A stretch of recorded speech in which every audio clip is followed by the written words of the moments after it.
विमल बोलो सुबह केसरी, हर पल मनाओ केसरी त्योहार। राजीव, इस बार का चुनाव कितना अलग दिख रहा है अगर पिछले चुनावों की तुलना में अगर बात की जाए, क्योंकि एसआईआर एक ये नया मुद्दा इस बार जरूर उठाया गया है, लेकिन आप जिस तरह से कहते हैं कि जमीन पर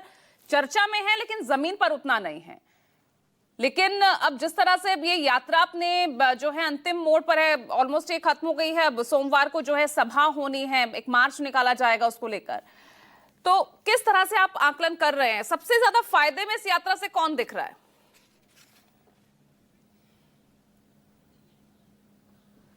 देखिए पूजा, मैं पहले दिन से कह रहा हूं एसआईआर बिहार में चुनाव का मुद्दा नहीं हो सकता, और लेकिन चर्चा का मुद्दा है। और अगर आप गांव देहात में जाएं तो हर आदमी को ये एक ख्याल है कि उसका नाम वोटर लिस्ट में है या कट गया है, जोड़ने के लिए उसको क्या करना चाहिए। तो इस यात्रा की उपलब्धि के तौर पर आप इसको ये कह सकते हैं कि इसने गांव गांव में चर्चा का विषय बना दिया कि वोटर लिस्ट में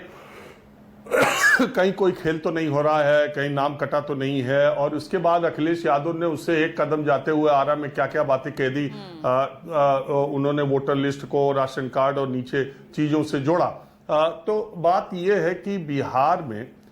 जो अगर आप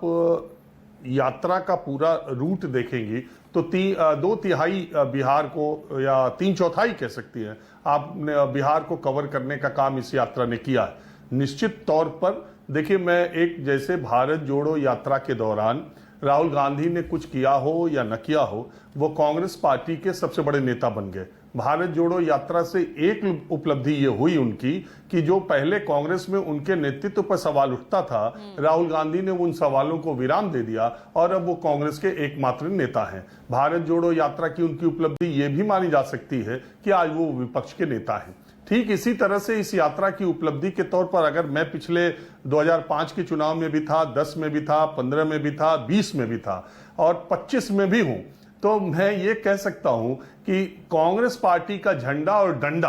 पहली बार इस मात्रा में बिहार में देखने को मिला। कई बार आश्चर्यजनक तौर से कई जगहों पर रोड शो के दौरान हमने देखा कि आरजेडी, जो कि सबसे बड़ी पार्टी है, प्रमुख विपक्षी दल है और सबसे बड़ी पार्टी है बिहार की, बावजूद इसके कई जगहों पर ऐसा होता था कि आरजेडी से ज्यादा झंडे और डंडे कांग्रेस पार्टी के दिखाई देते थे। कांग्रेस पार्टी, राहुल गांधी ने, आपको याद होगा जब बिहार की तरफ रुख किया था तो शुरुआती अपनी कार्यकर्ताओं के संबोधन में वो ये बात कहते कि उनकी गलती है, कांग्रेस पार्टी की गलती है, उनकी गलती है कि वो बिहार पर जितना ध्यान देना था उतना नहीं दे पाए। तो मुझे लग रहा है एक पार्टी के तौर पर, एक पार्टी के नेता के तौर पर राहुल गांधी ने बिहार को अपनी प्राथमिकता में जोड़ा है। अब इसका चुनावी नतीजों में कितना असर होगा, ये वोटों में कितना तब्दील होगा, ये तो आने वाला वक्त बताएगा। दूसरी बात, पिछली बार सबसे इंटरेस्टिंग बात इससे जो आगे आने वाली होगी, आप देखिएगा जब आरजेडी या महागठबंधन में टिकटों का वितरण होगा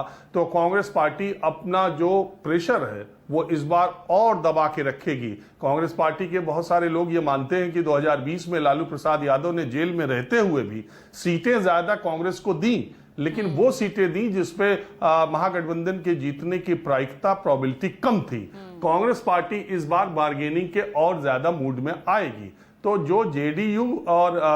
एनडीए में हम टिकटों के बंटवारे की बात, क्योंकि अब अगला चरण वही होने वाला है। आज हम लोग 31 अगस्त को बात कर रहे हैं, अब ये ड्राफ्ट कमेटी वाला काम और आपत्ति और दावों वाला काम खत्म हो गया। अब इसके बाद फाइनल लिस्ट होगी और इसके बाद अब चुनावी समीकरण के हिसाब से गठबंधन में सीटों के बंटवारे पर इंडिया गठबंधन और एनडीए में जंग कहिए शुरू होगी। तो ऐसा नहीं है, एनडीए में भी पार्टियां हैं, उनमें भी बहुत खींचतान है सीटों के टिकटों को बंटवारे को लेकर, लेकिन वहां पर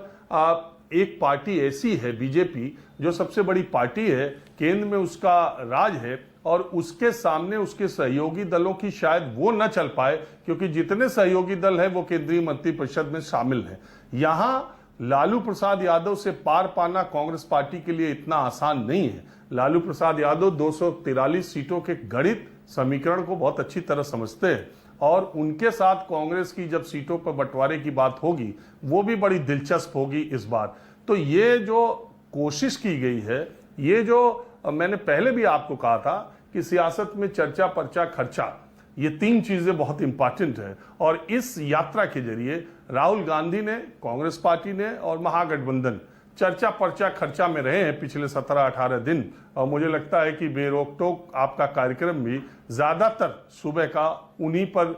उन्हीं की बातों, बयानों, घटनाओं, विवादों, इसी के इर्द गिर्द केंद्रित रहा। तो मूल बात तो यही है कि सबसे ज्यादा आपको मालूम है जब लोकल स्तरों पर,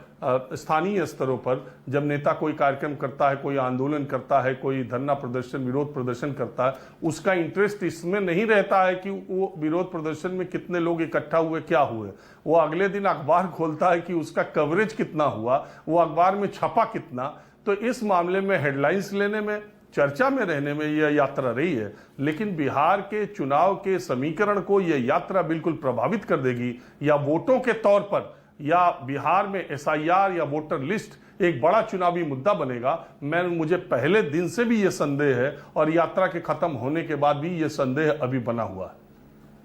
चलिए, तो आपका संदेह बरकरार है और इसी आपके जो है इसी सवाल के साथ मैं आगे बढ़ूंगी, लेकिन